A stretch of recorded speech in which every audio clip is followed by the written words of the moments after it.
आज अचानक सीमा को घर पर आया देखकर मुझे थोड़ा आश्चर्य हुआ। तू कब आई? मैंने पूछा। थोड़ी देर पहले, सीमा ने बेरुखी से जवाब दिया। क्या बात है? सब ठीक तो है? मेरी बात पर सीमा चिल्ला उठी। मैं उस घर कभी वापस नहीं जाऊंगी। सीमा का इतना कहना भर था कि मैं कांप गई। भावी अनिष्ट की कल्पना मात्र से ही मैं सिहर गई थी। तो क्या उसी घटना के पुनरावृत्ति हो रही है जिसे मैं 20 साल पहले छोड़ आई थी?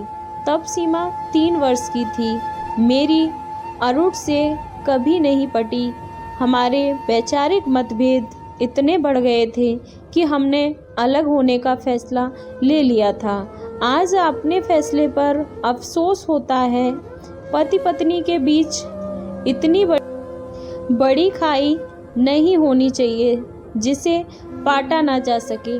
छोटे छोटे मतभेद तो होते रहते हैं। जैसे मैं मेहनती थी तो अरुण बहुत आलसी थे। मैं हर काम में परफेक्शन चाहती थी तो किसी भी काम को किसी भी तरह से टालने में भरोसा रखता था। मुझे ईमानदारी बहुत पसंद थी। वह समय और अवसर देखकर अपनी बात कहता था, वरना छुपा जाता था। यही मुझे नहीं पसंद थी। मैंने अपनी अलमारी में कभी ताला नहीं लगाया। पति पत्नी में कैसा छिपाओ। एक रोज उसने मुझसे बिना बताए 2000 रुपये निकाल लिए। शाम को मैंने गिना तो रुपए कम मिले। मैं विफर पड़ी। अचानक रुपयों की ज़रूरत थी, इसलिए ले लिया। यह सोचकर शाम को एटीएम से निकालकर जैसे के वैसे ही रख देता। अरुण बोला, मुझसे बता कर ले लेते तो क्या मैं इनकार कर देती? मेरा सवाल था। कितनी बार ऐसा ही किया है। अगर तुम शाम को अलमारी न खोलती तो अगली सुबह तुम्हें रुपए जस के तस मिलते। अरुण ने लाख सफाई दी, मगर मैं तो टस से मस नहीं हुई। उससे तो हर घटना छोटी नजर आती, जबकि मेरे लिए वह पहाड़ से कम नहीं लगती। इसलिए हमारी उससे कभी नहीं पटी। आखिरकार एक दिन हम दोनों ने अलग होने का फैसला ले लिया। आज उम्र के इस पड़ाव पर आत्मविश्लेषण करती हूँ तो खुद को ही दोषी मानती हूँ। खुद पर ही तरस आता है। बेकार ही अरुण को हमेशा गुनहगार साबित करती रही, जबकि वह तो वही करता रहा जो उसे उचित लगा। मुझे उसके नज़रिए का भी सम्मान करना चाहिए था। ना तो वह शराबी था, ना ही ऐसे कोई बुरी लत का शिकार था। ऑफिस से सीधे घर आता और अपनी पारिवारिक जिम्मेदारी में जुट जाता था। तलाक के समय सीमा की उम्र 5 साल थी। जिस तरह से मैंने उसे पाला मैं ही जानती थी। दूसरी शादी इसलिए नहीं की कि पता नहीं वह कैसा इंसान होगा, मेरी बेटी को बाप का दर्जा देगा भी या नहीं। सीमा को नौकरानी के भरोसे से छोड़कर जाती। स्कूल से आने के बाद वह सीमा की देखभाल करती। मेरे आने के बाद ही वह घर जाती। इसी बीच सारी जिम्मेदारी उसी की रहती थी। खैर, गैर तो गैर ही रहता है। मुझे नहीं लगता कि वह सीमा को अच्छे से खिलाती होगी। जो खाया सो खाया, शेष खुद खा जाती थी। सीमा का स्वास्थ्य संतोषजनक न था। न दिन का चैन था, न रात को आराम था। हर वक्त एक अजीब सी बेचैनी रहती थी।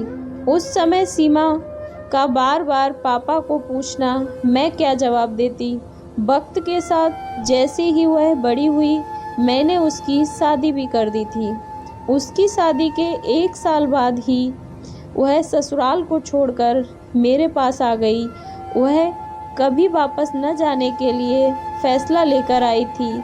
उसकी बातें सुनकर मैं हताशा में डूब चुकी थी। वह मुझे जरा भी पसंद नहीं है मम्मी। सीमा के तेवर तख्त थे, क्या कमी है उसमें, मेरा सवाल था।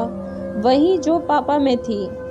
यह सुनकर मुझे लगा मानो मेरे सारे अंग शिथिल पड़ गए हों। किसी तरह खुद को संभाला। ससुराल छोड़कर आने का मतलब समझती हो? खूब समझती हूँ। मुझे नहीं रहना उस गंवार के साथ। सीमा चीखी और मेरी सांसें कौंधनी की तरह चलने लगी। मैं सिर पकड़कर वहीं पर बैठ गई। उस रोज मैंने किसी तरह की कोई बहस नहीं की। बेटी को लेकर आवेश में कुछ भी कहना सुनना उचित नहीं था। सोची जब उसका दिमाग शांत हो जाएगा तब उससे बात करूंगी।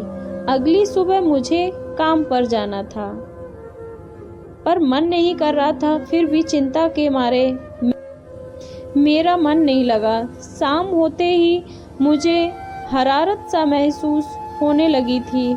घर आई तो देखा सीमा सो रही थी। मैंने 3-4 दिन काम पर न जाने का फैसला किया।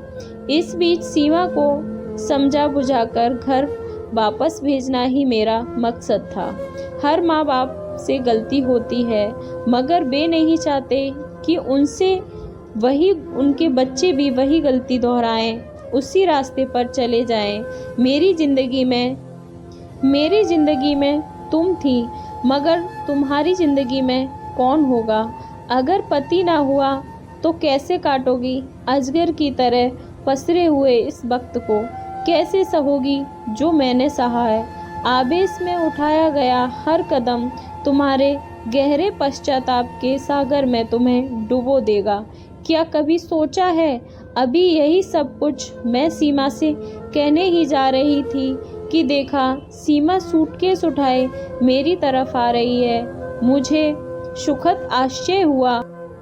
इससे पहले कि मैं कुछ पूछने की मुद्रा में आती, उसी ने कहा घर जा रही हूँ। सुनकर मेरा मन भीग गया, आंखें छलछला गईं। स्नेह से उसके सिर पर हाथ फेरते हुए बस मेरे मुख से यही निकला, माफ करना बेटी, मैं तुझ जैसी समझदार नहीं थी। तुमने जिस गलती को सुधारने के लिए कुछ घंटे लिए हैं, उसे मैं बरसों बाद भी सुधार न सकी। बस हिम्मत रखो, जीवन की शुरुआत कहीं से भी की जा सकती है। Thank you. स्टोरी अच्छी लगी हो तो please like and subscribe. Thank you.